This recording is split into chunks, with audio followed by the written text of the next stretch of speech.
It was the red-eye flight from Chicago to London, and Emma was exhausted.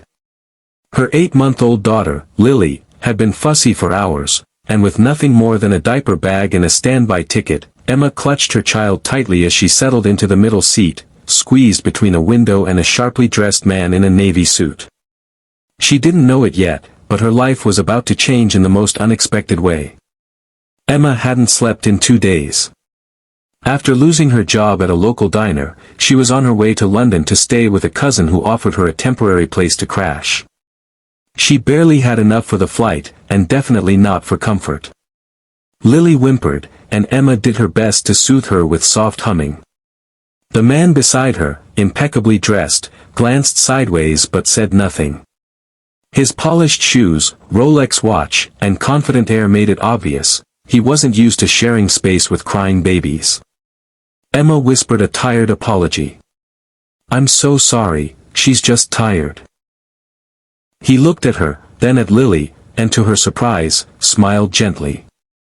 "It's okay. So am I." As the plane lifted off, Lily finally fell asleep. Emma leaned back, arms still wrapped around her baby, and before long, exhaustion took her. Her head slowly tilted until it rested, unknowingly, on the CEO's shoulder. When Emma woke, the first thing she noticed was warmth. A blanket was draped over her and Lily. Her head was still on the stranger's shoulder, but now his arm was around her, steadying both of them. She bolted upright, flustered. "Oh my gosh, I'm so sorry, I didn't mean to." He held up a hand. "You both needed the rest. Don't worry." She blinked, still trying to process the situation.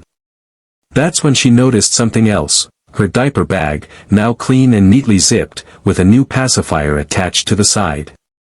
And tucked beside it, a small envelope. "What's this?" she asked, stunned. He smiled again. "Just something to help you get started. I heard you speaking to your cousin earlier about starting over." Emma opened the envelope with shaking hands. Inside, $5,000 in cash, and a handwritten note. "Every mother deserves a fresh start. You remind me of my own. She raised me alone.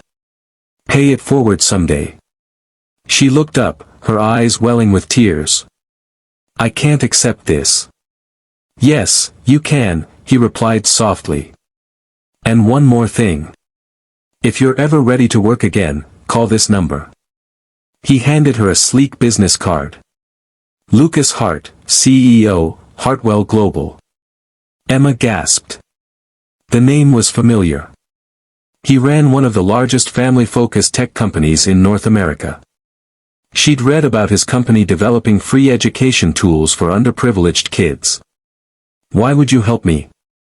He leaned back and looked out the window. "Because someone once helped me when I had nothing. And I never forgot."